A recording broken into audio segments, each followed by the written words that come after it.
Ketika IBC, Indonesia Battery Company, anak usaha berbagai sinergi BUMN, akan membeli perusahaan mobil listrik Jerman, Street Scooter, seharga 170 juta dolar, pikiran manusia normal yang punya hati NKRI garis lucu langsung mikir keras. Ini ada apa? Apa urgensinya? Apa benefitnya buat rakyat? Banyak sudut pandang melihat hal ini sebagai sebuah kejanggalan. Namun dipastikan lebih banyak yang tidak paham what's going on. Apa udang di balik batunya? Murni bisnis atau pesanan atau ada agenda pribadi atau memang buat NKRI? Bagaimana mengukurnya? Sebagaimana sejak awal di dalam video narasi Bosman yang membahas cara cerdas bernegara, maka kita diharapkan memahami how the world work dan who run the world. Bagaimana dunia ini berjalan atau bekerja dan siapa pengendali dunia. Dunia berjalan saat ini kalau dirangkum adalah menjadi dunia kapitalis alias yang punya kapital yang menjalankan dunia ini. Kaum kapitalis elitis ini ada di top 1% piramida kekuasaan dengan negara atau sebuah pemerintahan menjadi salah satu toolsnya mereka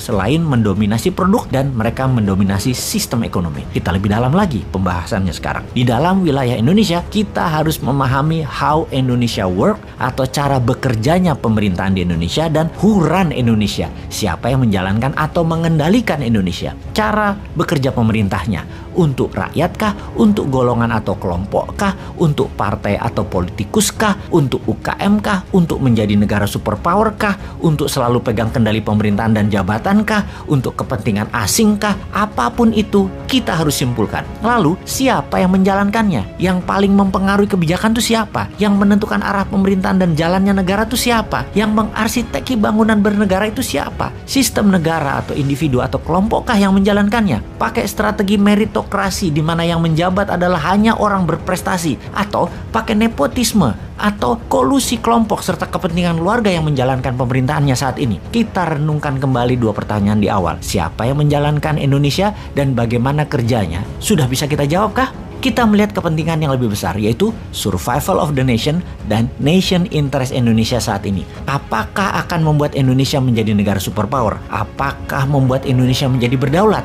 Indonesia daulat pangan artinya Indonesia swadaya pangan tidak impor. Daulat energi artinya Indonesia swadaya sumber energi dan tidak impor. Indonesia daulat maritim artinya wilayah laut Indonesia dikuasai penuh kemanfaatannya untuk Indonesia, baik jalur maritimnya yang dipakai asing dipajaki dan laut 100% oleh Indonesia untuk Indonesia 100% hasilnya. Indonesia berdaulat keuangan alias memiliki cukup dana untuk membangun negara tanpa pinjaman. Indonesia daulat kesehatan, Indonesia swadaya sumber kesehatan dan pengobatan. Indonesia berdaulat teknologi, berdaulat pertahanan dan keamanan. Sudah mencapaikah itu semua kedaulatan itu? Apakah selama ini kedaulatan semua sudah tercapai atau semuanya masih ada unsur asing, masih ada unsur import, dan masih ada unsur hutang? Apa kerja kalian 7 tahun ini sih? Apa kerja kalian 20 tahun terakhir ini sih? Mengapa masih hutang? Mengapa masih import? Mengapa sumber daya alam masih dikeduk pakai asing? Lalu kalian minta 20 tahun ke depan masih calon-calon yang ada adalah yang dari kelompok kalian. Semua kandidat rasanya belum mewakili Indonesia berdaulat. Indonesia menang, Indonesia superpower, Indonesia global player. Belum. Aduh, maaf melenceng sedikit ke politik. Oke, kita kembali ke topik. BUMN mengapa menjadi oligarki sih? Ini yang huran Indonesia arahnya kok ke arah kepentingan kelompok. Dan how Indonesia work makin jelas arahnya bukan untuk rakyat. Duh, kok yang di pucuk tertinggi nggak ngeh juga sih? Arah kapal melenceng jauh dari tujuan keadilan sosial untuk rakyat. Hilang nih sila kelima dari Pancasila jadinya.